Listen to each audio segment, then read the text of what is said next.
Tim Trauma Healing Mabes Polri melaksanakan kegiatan trauma healing dan pendampingan bagi personil Polres Aceh Tamiang.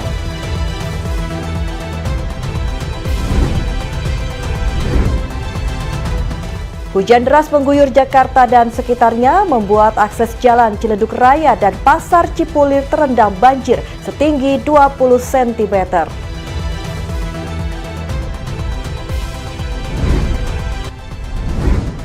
Halo, selamat pagi pemirsa setia Berita Nasional TV. Senang sekali Berita Nasional Pagi kembali hadir menyapa Anda. Selain 3 berita utama tadi, akan ada informasi lainnya dari dunia politik, ekonomi, hingga isu sosial yang sedang hangat diperbincangkan. Bersama saya, Restula Dari.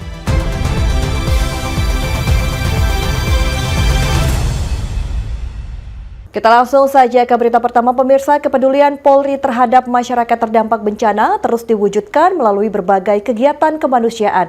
Di antara kegiatan yang dilakukan polisi diantaranya bakti kesehatan dan pengobatan dalam rangka Operasi Amanusa II yang dilaksanakan secara serentak di sejumlah wilayah Aceh.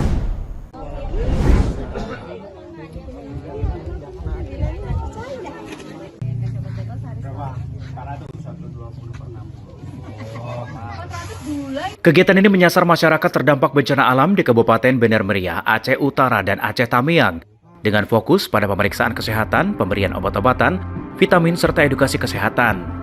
Di Desa Burnipase, Kecamatan Permata, Kabupaten Bener Meriah. Kegiatan ini dilaksanakan oleh Layanan Kedokteran dan Kesehatan Polres Bener Meriah. Di Desa Burnipase, Kecamatan Permata, Kabupaten Bener Meriah. Kegiatan ini dilaksanakan oleh Layanan Kedokteran dan Kesehatan Polres Bener Meriah, didukung tim kesehatan BKO, Putkes Polri, Polda Jawa Timur, serta dokter mitra Polres Bener Meriah. Sebanyak 51 warga mendapatkan layanan medis dengan keluhan dominan berupa dermatitis, ispa, hipertensi, hingga gangguan makanan akibat kondisi pasca bencana. Salah satu dokter di lapangan, Dr. Yeremia Dwi Purnomo dari Rumah Sakit Bayangkara, Batu Malang, menjelaskan bahwa kondisi lingkungan pasca bencana sangat mempengaruhi kesehatan warga. Pelayanan serupa juga dilakukan di Posko Kesehatan Aceh Tamiang dengan melibatkan tim BKO Polda Metro Jaya. Sebanyak 26 warga menerima pemeriksaan kesehatan dan pemberian vitamin dengan keluhan terbanyak berupa ispa, hipertensi, diare, dan penyakit kulit. Salah seorang warga penerima manfaat di Aceh Tamiang, Nur Hayati, mengaku sangat terbantu dengan kehadiran tim kesehatan Polri melalui kegiatan bakti kesehatan Ops Amanusa II ini. Polri menegaskan komitmennya tidak hanya sebagai pelindung dan pengayom, tetapi juga sebagai mitra kemanusiaan yang hadir, merawat, menguatkan, dan memulihkan harapan masyarakat di tengah bencana. Dari Aceh Tamiang, Tim Liputan Berita Nasional TV.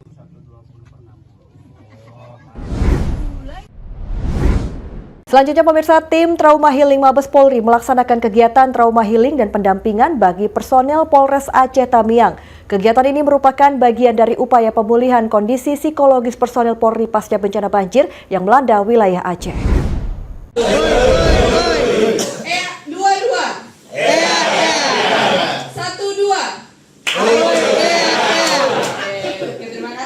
Kepala Tim Trauma Healing Mabes Polri AKBP Astiadi Prahastomo menjelaskan bahwa kegiatan ini bertujuan membantu memulihkan kondisi psikologis personil, khususnya di jajaran Polres Aceh Tamiang.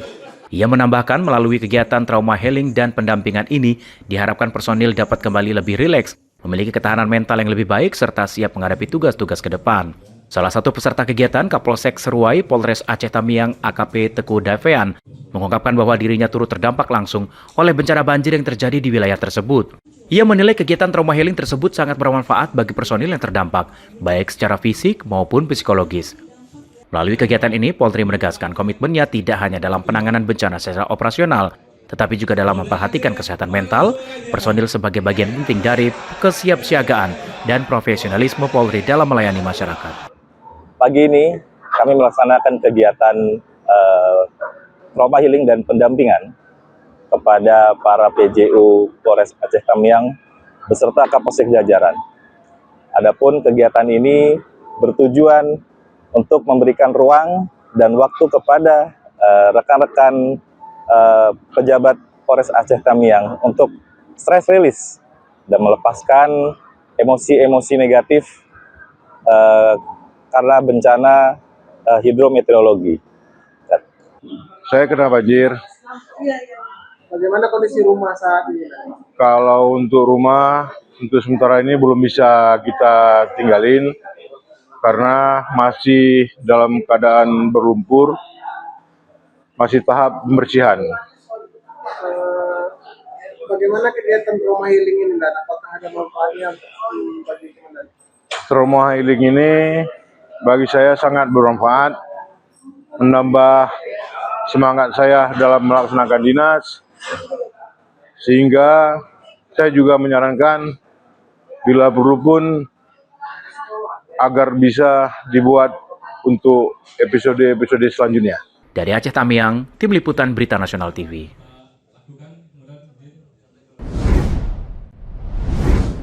Selanjutnya pemirsa, tim SAR Resimen 2 Pasukan Pelopor BKO Polda Sumatera Barat melaksanakan kegiatan kemanusiaan berupa normalisasi aliran sungai.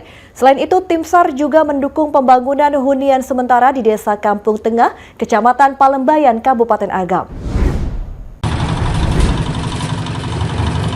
Kegiatan tersebut dilakukan sebagai respon atas dampak banjir bandang yang sebelumnya melanda wilayah tersebut dan meninggalkan tumpukan material, sisa bencana berupa lumpur, kayu, bebatuan, serta sampah di sepanjang bantaran sungai. Kondisi ini dinilai berpotensi menghambat aliran air dan meningkatkan resiko banjir susulan apabila tidak segera ditangani. Dengan sigap personil tim SAR Resimen 2, pasukan pelopor melakukan pembersihan dan pengangkatan material sisa banjir guna memulihkan fungsi sungai sekaligus menjaga keselamatan warga sekitar. Upaya tersebut juga menjadi bagian dari langkah mitigasi untuk meminimalkan potensi bencana lanjutan, khususnya di tengah curah hujan yang masih tinggi. Pelaksanaan kegiatan dilakukan secara gotong royong dengan melibatkan unsur terkait serta masyarakat setempat. Sinergi antara aparat dan warga terlihat nyata saat seluruh pihak bahu-membahu membersihkan area sungai dan lingkungan sekitar, sebagai wujud kepedulian bersama dalam menghadapi dampak bencana. Selain normalisasi sungai, tim SAR Resimen 2 Pasukan Pelopor juga turut mendukung percepatan pembangunan huntara bagi warga yang kehilangan tempat tinggal akibat bencana. Lingkungan yang bersih dan aman diharapkan dapat memperlancar proses pembangunan sehingga masyarakat dapat segera menempati hunian sementara yang layak. Melalui kegiatan ini diharapkan kondisi lingkungan di Desa Kampung Tengah dapat segera pulih, resiko banjir susulan dapat ditekan, serta masyarakat terdampak memperoleh harapan dan semangat baru untuk bangkit dan menata kembali kehidupan pasca bencana. Dari Sumatera Barat, Tim Liputan Berita Nasional TV. Pemerintah mulai membangun 8 jembatan permanen di Aceh. Pembangunan jembatan permanen dirancang menggantikan struktur jembatan sementara. Menteri Pekerjaan Umum Dodi Hanggodo meninjau pembangunan jembatan.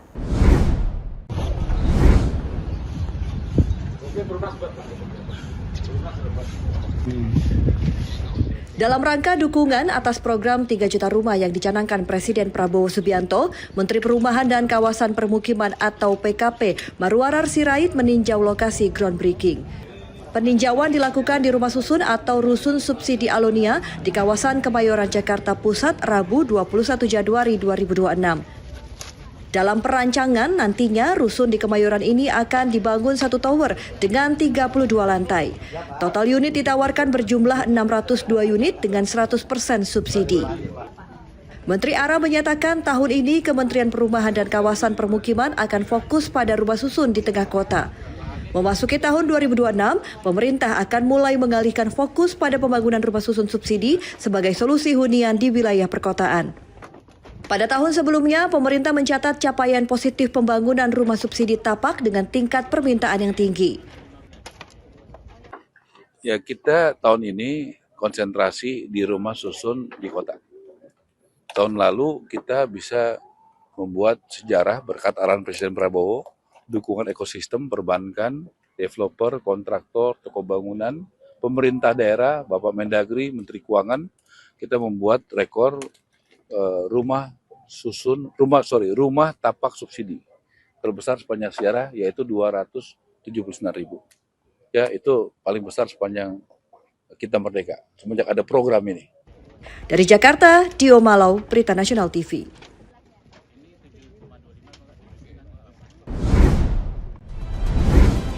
Pemirsa, jangan kemana-mana, Berita Nasional Pagi masih ada berita terkait Komisi 2 DPR RI mengumumkan 18 nama calon anggota Ombudsman Republik Indonesia masa jabatan 2026-2031 setelah jeda berikut ini.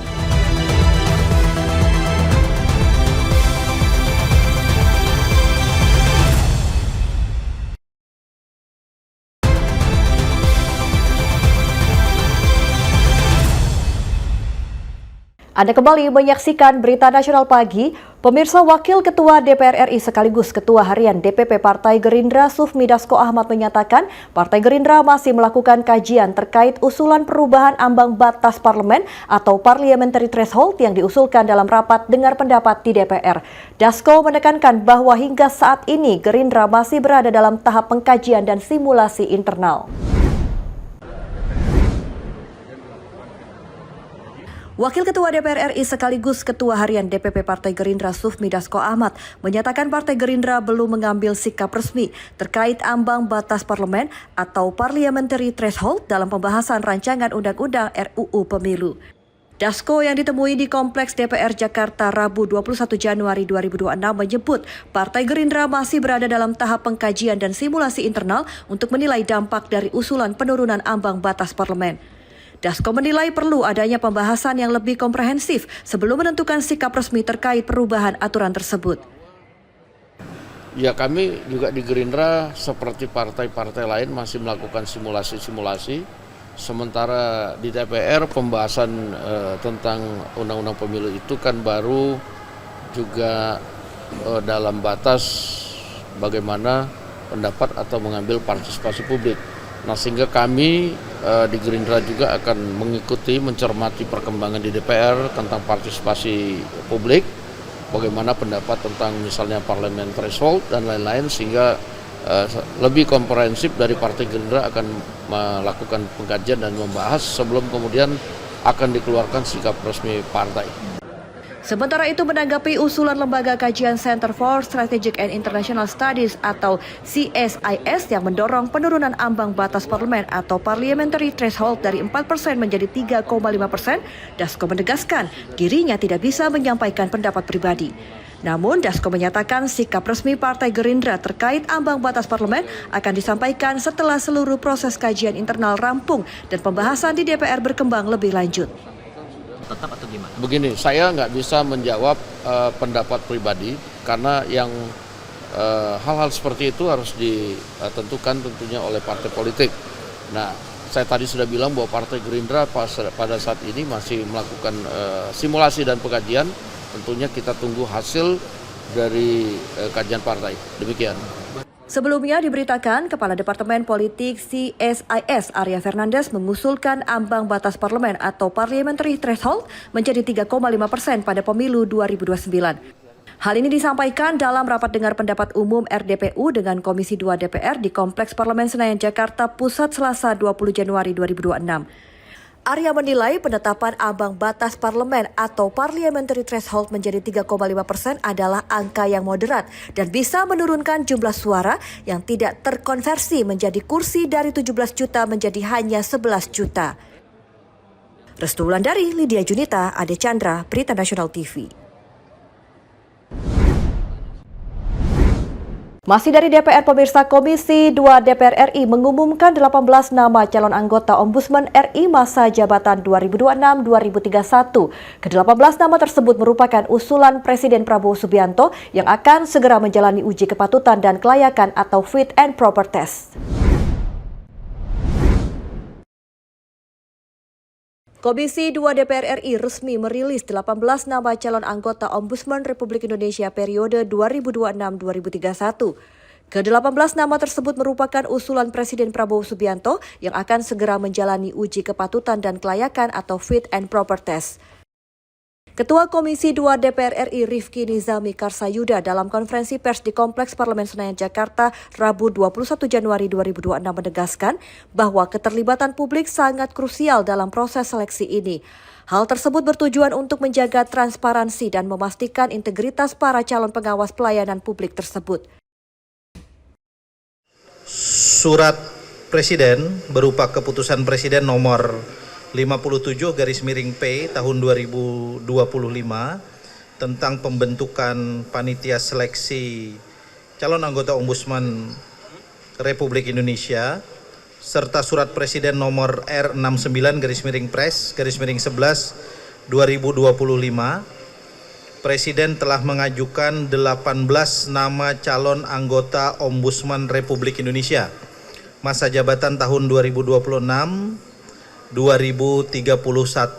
dan izinkan sebagaimana amanah undang-undang kami mengumumkannya kepada publik untuk meminta feedback atau masukan dari publik sebelum kami melakukan uji kepatutan dan kelayakan atau fit and proper test. Selanjutnya, Fit and Proper Test dijadwalkan dilaksanakan pada Senin 26 Januari 2026 dengan prinsip transparansi, akuntabilitas, dan keterbukaan. Masyarakat juga diberikan kesempatan untuk memberikan saran atau masukan tertulis terkait rekam jejak para calon hingga 24 Januari 2026 pukul 12 waktu Indonesia Barat. Masukan harus disertai identitas lengkap dan dapat dikirimkan ke Sekretariat Komisi 2 DPR RI, baik secara fisik maupun melalui surat elektronik resmi. Selanjutnya Komisi 2 DPR RI sebagaimana Undang-Undang Nomor 37 Tahun 2008 tentang Ombudsman Republik Indonesia memiliki kewenangan untuk memilih dan menetapkan 9 anggota calon Ombudsman Republik Indonesia yang terdiri atas Ketua, Wakil Ketua, dan anggota Ombudsman Republik Indonesia dari 18 nama calon di atas yang diajukan oleh Presiden. Kami akan melakukan uji kelayakan dan kepatutan atau fit and proper test yang dijadwalkan dilaksanakan pada hari Senin tanggal 26 Januari 2026 sebagaimana diatur dalam pasal 226 ayat 2 Peraturan DPR RI nomor 1 tahun 2020 tentang tata tertib DPR RI. Para calon berasal dari beragam latar belakang, mulai dari akademisi, praktisi hukum, hingga pertahanan. Proses seleksi calon anggota Ombudsman RI telah dilaksanakan sejak 1 Juli 2025 hingga 30 Oktober 2025. Dari 350 orang yang lolos seleksi, Pansel telah menyaring hingga 18 orang untuk dilakukan fit and proper test dan dipilih 9 orang anggota. Restu Wulandari, Ade Chandra, Berita Nasional TV.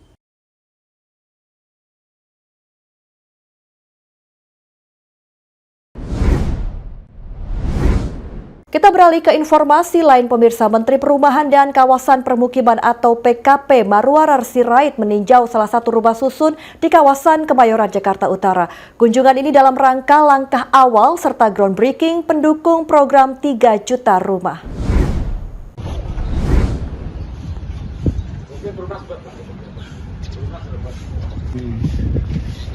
Dalam rangka dukungan atas program 3 juta rumah yang dicanangkan Presiden Prabowo Subianto, Menteri Perumahan dan Kawasan Permukiman atau PKP Marwarar Sirait meninjau lokasi groundbreaking. Peninjauan dilakukan di rumah susun atau rusun subsidi Alonia di kawasan Kemayoran, Jakarta Pusat, Rabu 21 Januari 2026. Dalam perancangan, nantinya rusun di Kemayoran ini akan dibangun satu tower dengan 32 lantai. Total unit ditawarkan berjumlah 602 unit dengan 100% subsidi. Menteri Ara menyatakan tahun ini Kementerian Perumahan dan Kawasan Permukiman akan fokus pada rumah susun di tengah kota. Memasuki tahun 2026, pemerintah akan mulai mengalihkan fokus pada pembangunan rumah susun subsidi sebagai solusi hunian di wilayah perkotaan. Pada tahun sebelumnya, pemerintah mencatat capaian positif pembangunan rumah subsidi tapak dengan tingkat permintaan yang tinggi. Ya, kita tahun ini konsentrasi di rumah susun di kota. Tahun lalu kita bisa membuat sejarah berkat arahan Presiden Prabowo, dukungan ekosistem, perbankan, developer, kontraktor, toko bangunan, pemerintah daerah, Bapak Mendagri, Menteri Keuangan, kita membuat rekor rumah tapak subsidi terbesar sepanjang sejarah, yaitu 279.000. Ya, itu paling besar sepanjang kita merdeka semenjak ada program ini.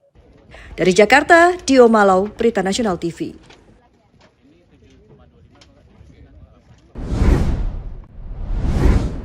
Selanjutnya pemirsa, pemerintah bersama DPR RI mendorong percepatan pemulihan sekolah dan fasilitas pendidikan di sejumlah wilayah terdampak bencana, termasuk di kawasan Sumatera. Hal itu dilakukan agar proses belajar mengajar dapat kembali berjalan normal secepatnya. Silakan Pak, lalu dan Ibu. Penanganan pasca bencana banjir dan tanah longsor yang melanda Aceh, Sumatera Utara, dan Sumatera Barat pada akhir November 2025 lalu masih menyisakan pekerjaan besar, terutama di sektor pendidikan. Komisi 10 dalam rapat bersama Kementerian Pendidikan Dasar dan Menengah di Kompleks DPR Jakarta 21 Januari 2026 menyoroti kondisi sarana dan prasarana pendidikan pasca bencana. Fokus utama diarahkan pada perbaikan sekolah, fasilitas pendukung, serta kebutuhan dasar siswa yang terdampak. Kementerian Pendidikan Dasar dan Menengah telah menyiapkan anggaran sebesar 4, sekian triliun rupiah untuk pemulihan, rehabilitasi, dan revitalisasi sarana prasarana sekolah di wilayah terdampak bencana. Anggaran tersebut mencakup penyediaan perlengkapan sekolah seperti seragam, buku, hingga pembangunan tenda darurat dan sekolah sementara yang saat ini terus dikebut di 3 provinsi terdampak. Wakil Ketua Komisi 10 DPR RI Lalu Hadrian Irvani memastikan Komisi 10 akan terus melakukan pengawasan terhadap penggunaan anggaran dan pelaksanaan program pemulihan agar revitalisasi sekolah dapat segera terrealisasi dan tepat sasaran. Percepatan pemulihan sekolah maupun fasilitas dan sebagainya, buku termasuk juga di daerah Sumatera yang terdampak bencana kemarin, Bang? Itu yang sedang kami bicarakan hari ini, dan Kementerian Pendidikan Dasar dan Menengah sudah mempersiapkan anggaran 4, sekian triliun untuk melakukan pemulihan, rehabilitasi, dan revitalisasi sarana dan prasarana yang ada di sekolah. Termasuk perlengkapan sekolah seperti seragam, buku, tenda darurat, sekolah darurat hari ini sedang terus dibangun di 3 provinsi yang terdampak bencana. Kami di Komisi 10 terus mengawasi ini, terus mengawasi penggunaan anggarannya, dan terus mengawasi program-program yang sedang dilakukan. Kami ingin memastikan bahwa revitalisasi tersebut segera dilaksanakan. Komisi 10 sebelumnya juga mengapresiasi langkah cepat pemerintah dalam penanganan dampak bencana di sektor pendidikan. Sejumlah upaya telah dilakukan seperti pembersihan 4.182 satuan pendidikan, pendirian 153 tenda, penyediaan 160 ruang kelas darurat, serta distribusi 27.000 paket perlengkapan belajar bagi siswa. Pemerintah juga menyalurkan tunjangan khusus kepada belasan ribu guru dan tenaga kependidikan dengan total anggaran mencapai 32,9 miliar rupiah. Meski begitu, pemulihan fasilitas pendidikan harus terus ditingkatkan agar proses belajar mengajar dapat kembali berjalan normal dan berkelanjutan. Restu Wulandari, Lydia Judita, Ade Chandra, Berita Nasional TV. Hujan deras mengguyur Jakarta dan sekitarnya mengakibatkan genangan air di sejumlah wilayah. Informasi selengkapnya usai jeda, tetaplah bersama kami di Berita Nasional Pagi.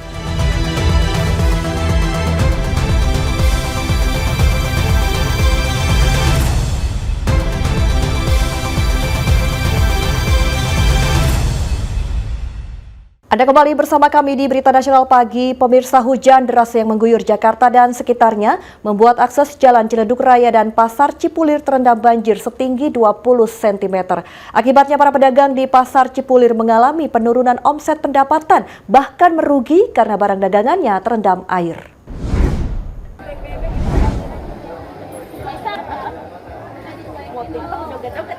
Pasar Grosir Cipulir di Kebayoran Lama, Jakarta Selatan terendam banjir akibat hujan deras pada Kamis pagi 22 Januari 2026. Di sini para pedagang sibuk mengemas barang dagangan agar terhindar dari banjir yang merendam lokasi mereka berjualan. Seorang pedagang bernama Ipeh mengaku banjir selalu menggenang setiap hujan, diduga akibat tersumbat saluran gorong-gorong yang berada di luar pasar. Akibatnya air kerap masuk ke dalam pasar dan berdampak pada aktivitas jual beli para pedagang. Masuk dari jam berapa, Bu? Oh, ini yang kedua kali nih masalahnya, Mbak. Yang kedua kali, berarti yang kedua sebelumnya? Kali. Tadi pagi kami buka jam setengah 6. Banjir naik air itu setengah 7. Hujan dari jam 6 lewat 10. Naik airnya dalam 20 menit itu langsung tinggi. Surut-surut mungkin setengah 8-an, apa jam 8, setengah 8. Baru nih tadi jam 10 naik lagi. Ini yang kedua kali banjir ini. Bu, untuk Ibu sendiri sebagai pedagang nih Bu, ini kalau banjir begini antisipasinya untuk menyelamatkan barang-barang gimana Bu? Ya tadi juga hampir nggak selamat karena kan tiba-tiba airnya. Ini sebenarnya air ini datangnya dari jalan raya, bukan dari kali. Jadi setiap hujan air itu meluap dari jalan raya itu, dari saluran dari Seskual itu turun ke sini. Jadi setiap hujan besar pasti naik airnya. Artinya penyebabnya itu sendiri apa Bu? Penyebabnya ya entahlah pembangunan apa yang di depan itu, jalan got-got itu tuh. Jadi air dari Seskual itu bukan mengalir ke kali tapi ke sini meluap jadinya kalau setiap hujan. Jadi setiap hujan pasti kami banjir. Oh, artinya saluran air sendiri tidak berjalan dengan lancar Bu ya? Mampet ya? Ya, saya kurang paham kesal situnya, mungkin mereka itu nggak tembus ke kali. Jadi ke sini ngeluapnya nih. Jadi dari air dari got naik, dari jalan turun. Kan kami rendah nih pasarnya kan. Ya. Kalau banjir sendiri tuh mencapai ketinggian berapa sih Bu? Kalau di sini Bu? Oh, kalau dari air jalan raya sih nggak terlalu tinggi, cuman seginilah. Nggak terlalu. 20 cm ada apa 30? Ya semata kaki lebih sedikit, dari semata kaki ya? lebih sedikit. Warga dan pedagang berharap pemerintah setempat segera memperbaiki drainase agar banjir tak lagi menjadi langganan di Pasar Cipulir, Jakarta Selatan. Theo Fandi, Berita Nasional TV. Hujan deras yang mengguyur Jakarta dan sekitarnya mengakibatkan genangan air di sejumlah wilayah. Ketinggian air bervariasi mulai dari 10 cm hingga 50 cm. Di Jalan Ciledug Raya, genangan air sekitar 40 cm.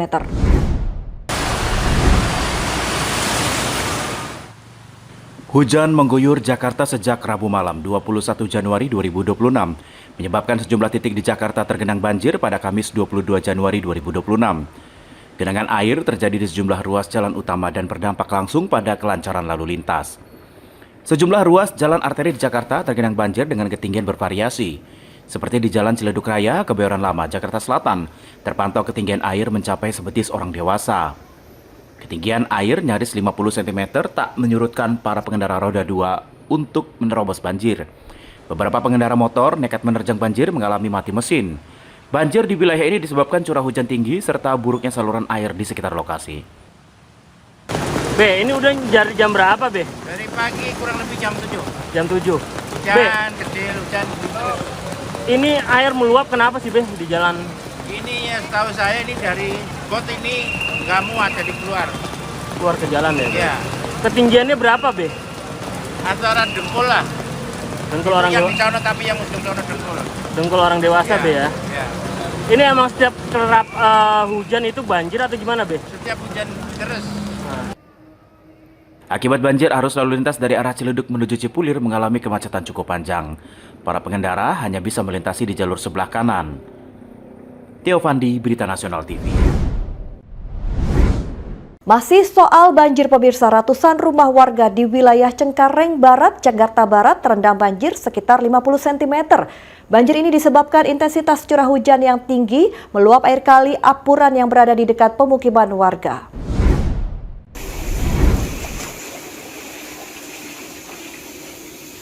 Ratusan rumah warga di RW 06 Cengkareng Barat, Jakarta Barat pada Kamis pagi 22 Januari 2026 mengalami kebanjiran.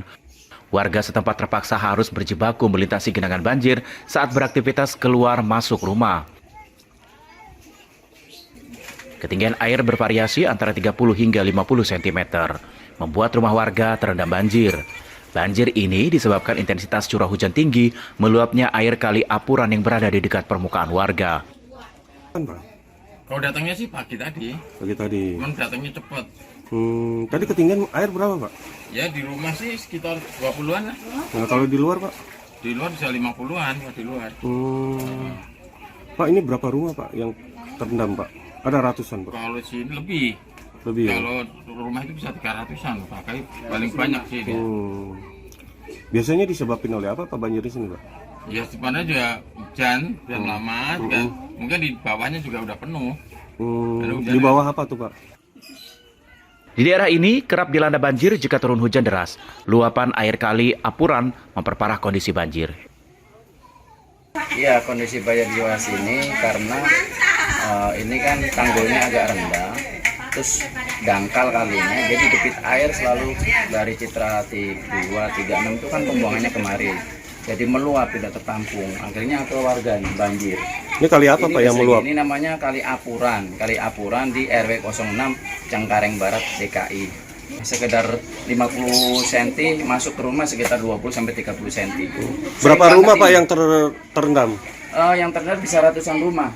Apalagi kemarin itu hampir semuanya.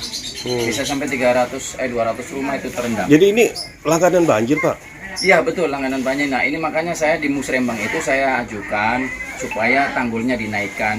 Kalau bahasanya turap tuh dinaikkan 80 atau 1 meter, ya pasti tidak akan meluap lagi. Karena debit air yang tidak bisa menampung kali yang kecil ini akhirnya meluap. Kalau dipasang turap, jadi dia akan aman. Warga setempat khawatir air akan semakin tinggi saat cuaca ekstrim melanda Jakarta. Mereka memilih sementara waktu bertahan di rumah masing-masing dan warga berharap pemerintah kota Jakarta Barat lebih serius mengatasi bencana banjir di Jakarta Barat. Theo Pandi, Berita Nasional TV. Selanjutnya pemirsa, angin puting beliung menghantam wilayah Karangpandan, Kabupaten Karanganyar, Jawa Tengah. Akibat peristiwa ini mengakibatkan kerusakan di sejumlah permukiman warga. Kondisi cuaca buruk melanda sejumlah wilayah di Jawa Tengah. Angin kencang berputar disertai hujan lebat menyebabkan atap rumah warga terbang, pohon tumbang, dan tiang listrik roboh di beberapa titik. Dalam video yang beredar, tampak gerobak pedagang dan sejumlah sepeda motor ambruk di empas angin. Puing-puing seng juga berterbangan di kawasan Pasar Karangpandan. Sebagian lapak pedagang lainnya terlihat porak-poranda. Sejumlah rumah dilaporkan mengalami kerusakan, dari rusak ringan hingga rusak berat akibat terjangan angin puting beliung. Warga sempat panik dan berusaha menyelamatkan diri seiring angin kuat yang datang secara tiba-tiba. Petugas dan relawan melakukan penanganan darurat serta pendataan dampak kerusakan di lokasi kejadian. Kepala Pelaksana BPBD Karanganyar, Hendro Prayitno, mengatakan puting beliung menerjang Kecamatan Karangpandan sekira pukul 16.45 WIB tadi. Hendro menerangkan, ada korban terluka dalam insiden tersebut. 1 anak kena kaca, sudah dibawa ke puskesmas dan sudah kembali ke rumahnya. Tim Liputan Berita Nasional TV. Informasi tadi sekaligus menutup perjumpaan kita di Berita Nasional Pagi kali ini. Saya Restulandari beserta kru yang bertugas pamit undur diri. Selamat pagi dan selamat beraktivitas. Sampai jumpa.